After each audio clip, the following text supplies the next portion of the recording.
بسم اللہ الرحمن الرحیم تبارك الذي نزل الفرقان على عبده ليكون للعالمين نذيرا۔ السلام علیکم ورحمۃ اللہ تعالی وبرکاتہ۔ میرا نام ہے قاری بکر حیات اور میں آپ کو اپنے چینل پر خوش آمدید کہتا ہوں۔ آج مختصر سی ویڈیو کے اندر صرف دو باتیں میں نے آپ کے گوش گزار کرنی ہے۔ پہلی بات یہ ہے کہ غلطی کے بغیر ہم منزل کو کس طرح سنا سکتے ہیں۔ اس کا آسان اور انمول سا ٹپس آپ کو دے رہا ہوں۔ انمول ٹپ ہے، آپ کو بہت زیادہ اس سے فائدہ ہوگا کہ جو منزل آپ دن کو یاد کرتے ہیں، ایک تو مصلی پہ چڑھنے سے پہلے آپ کی نیند پوری ہونی چاہیے، نمبر دوسرا یہ کہ منزل کو سوچ سوچ کر نہ پڑھا کریں۔ مثال کے طور پر بعض حفاظ کی عادت ہوتی ہے کہ وہ یہ ذہن میں رکھتا ہے اس آیت کے بعد یہ ہے، ساتھ منزل بھی پڑھ رہے ہیں اور سوچ بھی رہے ہیں کہ اس آیت کے بعد یہ ہے، اس آیت کے بعد یہ ہے، اس آیت کے بعد یہ ہے، بغیر سوچے سمجھے پڑھیں، کیونکہ قرآن ایک عظیم کتاب ہے اور قرآن کریم کو پڑھنا کوئی اتنا آسان نہیں ہے۔ جس وقت ہم سوچ سوچ کے پڑھتے ہیں تو ہماری زبان بھی پھسلتی ہے، ہم سوچ سوچ کے پڑھتے ہیں تو ہمارا دھیان آیات کی طرف ہوتا ہے اور ذہن سے حروف غائب ہو جاتے ہیں۔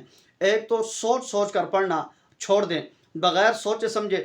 وَإِذَا سَمِعُوا مَا أُنزِلَ إِلَى الرَّسُولِ تَرَىٰ أَعْيُنَهُمْ تَفِيضُ مِنَ الدَّمْعِ مِمَّا عَرَفُوا مِنَ الْحَقِّ يَقُولُونَ رَبَّنَا آمَنَّا فَاكْتُبْنَا مَعَ الشَّاهِدِينَ۔ اس طرح آپ بغیر سوچے سمجھے پڑھیں گے، اس سے آپ دیکھیں گے کہ آپ کی روانگی میں اور آپ کی منزل میں بہت زیادہ فرق آئے گا۔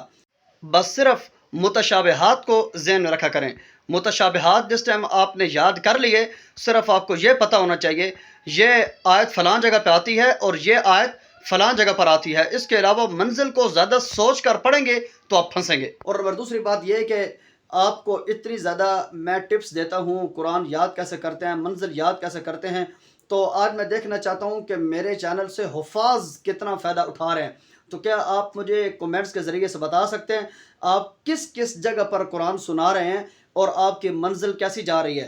اور رمضان میں تراویح کے حوالے سے آپ کو اپنے بھائی کی طرف سے کسی قسم کی خدمت، آپ کو منزل یاد کرنے میں دشواری ہو رہی ہے، آپ کو مصلی پر جس وقت چڑھتے ہیں تو بلا خوف و خطر پڑھا کریں، کسی چیز کا خوف نہ رکھا کریں۔ تراویح کے حوالے سے کسی قسم کی ہیلپ اگر آپ کو میری ضرورت ہے تو میں آپ کی خدمت کے لیے حاضر ہوں۔ برحال میں آسان باتیں ایک دفعہ جلدی سے دہرا دیتا ہوں۔ نیند اپنی پوری کریں، دن کے ٹائم ایک ہی دفعہ منزل کو یاد کیا کریں، اس کے بعد منزل سنا لیا کریں، اور مغرب کے بعد منزل کو دیکھنا نہ بھولیں۔ سرسری طور پر ایک دفعہ زبان کو تالو کے ساتھ لگا کر اس طرح منزل کو دیکھنا بالکل نہ چھوڑیں۔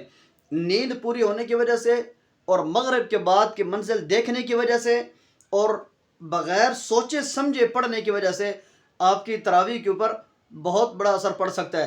آپ نے اب مجھے بتانا ہے کہ قرآن آپ کہاں کہاں سنا رہے ہیں اور آپ کی تراویح کیسی جا رہی ہیں، آپ کے اب تک کتنے سپارے ہو چکے ہیں، آپ پاکستان سے ہیں یا آؤٹ آف کنٹری ہیں۔ مجھے اپنے حالات کے بارے میں مہربانی کر کے آپ نے کومنٹس میں آگاہ کرنا ہے، میں آپ کا انتظار بھی کروں گا، اور اگر آپ کو میری خدمت کی ضرورت ہوئی تو میں آپ کے تمام تر کومنٹس کے جواب بھی دینے کی کوشش کروں گا۔ مجھے اپنی قیمتی دعاؤں میں یاد رکھا کریں۔ میں اسلام آباد کے اندر ایک جگہ ہے G6 اور بہت معروف جگہ ہے Melody Save Mart cash and carry آپارا کے قریب ہے۔ میں یہاں پر بلال مسجد ہے، اس بلال مسجد میں قرآن سنا رہا ہوں۔ میں روزانہ 1.5 سپارہ پڑھتا ہوں، دن کو یاد نہیں کرتا، بغیر دیکھے سنا دیتا ہوں اور صرف غلطیاں یاد کرتا ہوں بس۔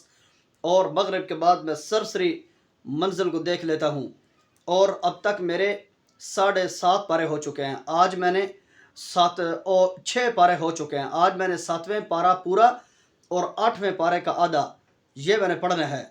جو گزشتہ رات ہے، اس رات میری غلطی تو نہیں آئی، لیکن ایک متشابہ کی وجہ سے مجھ سے ایک آیت رہ گئی ہے۔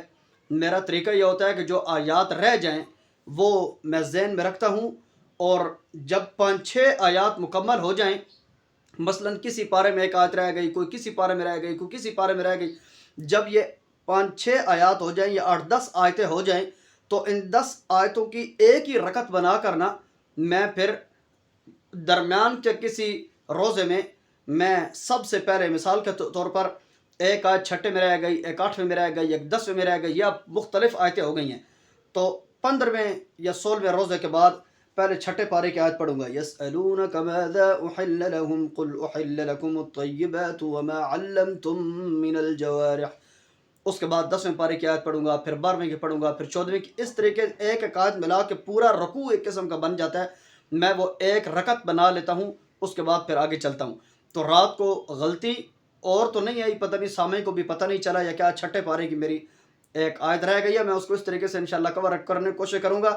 اسلام آباد کے اندر بلال مسجد میں قرآن سنا رہا ہوں، الحمدللہ اللہ کا احسان ہے۔ اور شروع میں میرے پیچھے 3 صفحے تھی، پھر 4.5 ہوئی، رات کو 5 صفحے تھیں، اور ایک صف کے اندر تقریباً 150-200 بندہ تراویح پڑھتا ہے۔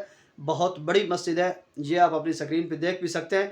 آپ بھی مجھے بتائیں کہ کس مسجد میں قرآن سنا رہے ہیں، کتنے پارے آپ کے ہو چکے ہیں، کتنی غلطیاں آپ کی آتی ہیں، اور کس رمضان کو ماشاءاللہ آپ کا ختم کرنے کا ارادہ ہے۔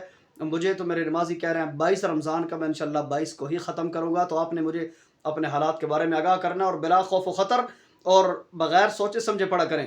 انشاءاللہ یہ میرے ٹپس آپ کو بہت زیادہ کام آتے ہوں گے۔ اپنے بھائی قاری ابوبکر حیات کو اپنی دعاؤں میں خصوص یاد رکھیے۔ والسلام علیکم ورحمۃ اللہ تعالی وبرکاتہ۔ اللہ حافظ۔